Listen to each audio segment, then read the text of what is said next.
What's success? In Nigeria today, there are lots of people running around are considered successful. They have private jets, they have cars, all kinds of cars. In fact, you get in front of their homes, you think you are at a used car auction. Sophisticated used car auction. Are they successful people?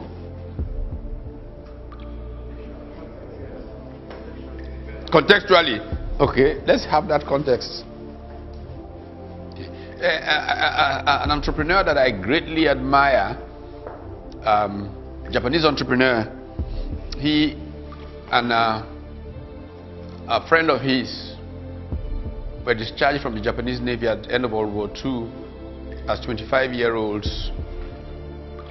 Between two of them, all they could put together was $500. But they were determined to change their passion in life. They were always ashamed of the fact that Japanese products were referred to as inferior. So with $500, they started a company. By the time they died, that company was the most renowned for quality products. Of course, I'm sure you can guess the company is Sony. And these two gentlemen were Masaru Ibuka and Akio Morita. So Akio Morita once asked about who an entrepreneur was. He said an entrepreneur is a man who falls down 7 times and gets up 8 times. A man who falls down 7 times and gets up 8 times. We love to talk about overnight successes. Another gentleman who has achieved much acclaim, but he started out as a bushman in a state called Arkansas. You know Arkansas in the US? Can any good come out of Arkansas except Bill Clinton? If you consider Bill Clinton good? Well, there was this bush storekeeper in Arkansas who suddenly became the greatest merchandiser the world ever knew. Who can guess his name? Sam Walton. You're absolutely right. Walmart. And people talk about Sam Walton's great idea that changed merchandising, the big overnight success. And Sam Walton used to say, you know, it's very good to become an overnight success after 20 years of running a shop. You go from one small shop, you get a second one, and then 20 years later a great idea comes and you become an overnight success. So really, statements about failure, success and all those are nice to, at the heart of it all, it's about value. How do you create value that affects others? My personal definition of man's reason for being, the purpose on earth, is that man was created to be a gift one to the other. That is to say, if the Creator did not desire man to be a gift to the other, then man would not have been created in community. Man would have been scattered around as individuals in all kinds of corners of this planet that he has created. But in creating man as community, it's clear that the intention is as gifting one to the other. So ultimately, value is about how what we do impacts, changes our world, hopefully in a sustainable manner. I have a lot of habits, some of which you can call bad, such as asking people who come into my class questions like, how many of you can recall the man who was the wealthiest guy in your neighborhood 15 years ago, who has since died? You know, I find it fascinating that most people can't recall, but they can recall the most outstanding teacher in primary school who affected their lives. In my entrepreneurship classes, I tend to ask people, who were the richest people in Lagos in the 1950s? And people tend to remember some family names, the Darochas. And I ask people, who remembers a Darocha? Usually everybody looks. Nobody remembers a Darocha. Until one day I was caught in my own game. Somebody raised his hand. I said, yes. He said, I'm one. He happens to be grandson of a great rich guy. What's the point I'm trying to make here? It's about sustainable value.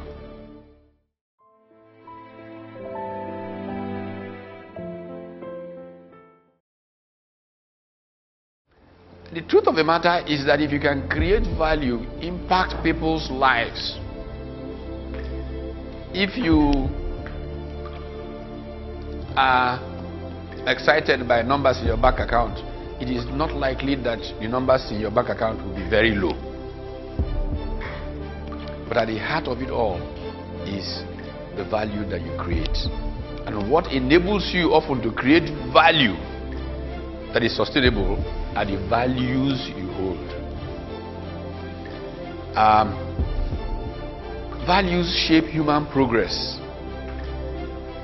Part of the reason our country is suffering is that there are a number of values that have suffered or have been devalued. Let us put it this way. One of the values that's somehow been trampled upon in Nigeria is a value that most entrepreneurs need. Kind of values that sustain the Sam Walton. It's called delayed gratification or deferred gratification, as you choose. We have built in Nigeria an instant gratification culture. People want their reward now, right here, before you start. You know, somebody's in high school, not even university these days, and is thinking of his SUV.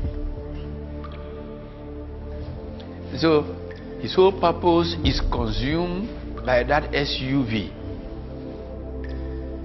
So what kind of choices does he make where he can get that quick, and unfortunately most times it's not sustainable.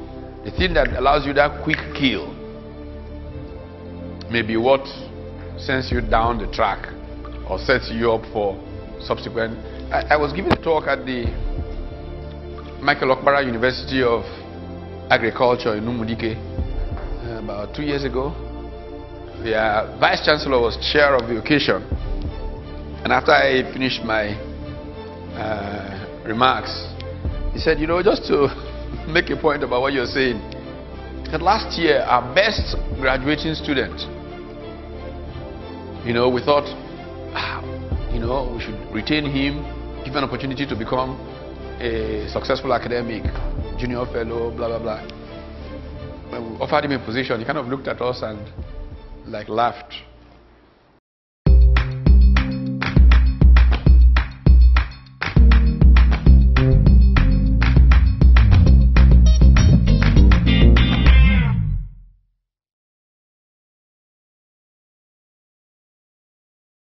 So, the point we're making is sustainable success, whatever it is, however we define it, as an individual, as society, as whatever, is a function of the value that you create.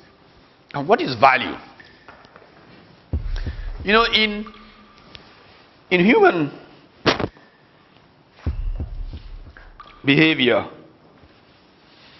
there is such a thing as I like to call a dissatisfaction gap. A dissatisfaction gap. There's always a gap between where people are and where they desire to be. If you look at people who have studied man and his needs, particularly famous in this area is a gentleman called Abraham Maslow. I'm sure you've heard of Abraham Maslow. His hierarchy of needs. Abraham Maslow, in the research he did in the 1950s, found basically that man has needs, as we all know, that these needs are on a hierarchy, and that man is never satisfied. Once he satisfies a particular needs level, he desires some more. I'll give you a typical example. A guy arrives from Akwa Ibom into Lagos. He's just fed up with life there. He doesn't know what else to do. He was told one of his cousins came to Lagos 50 years ago. That one had given him one address that was false to show that he was living well. So he decides to head to that address. He gets there, nobody there. They never heard of his cousin.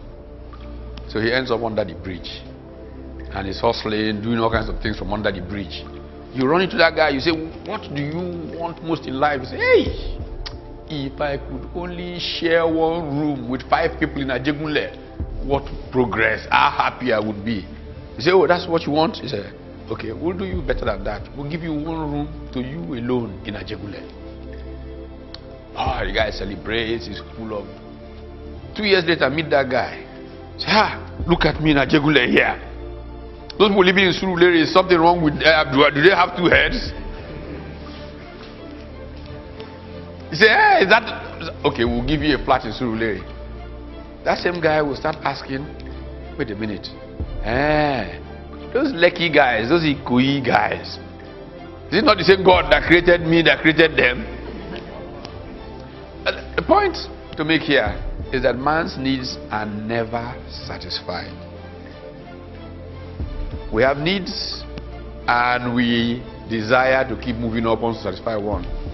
The other point to make is that these needs can be ordered on a hierarchy, starting with the so-called basic needs, the hygiene functions.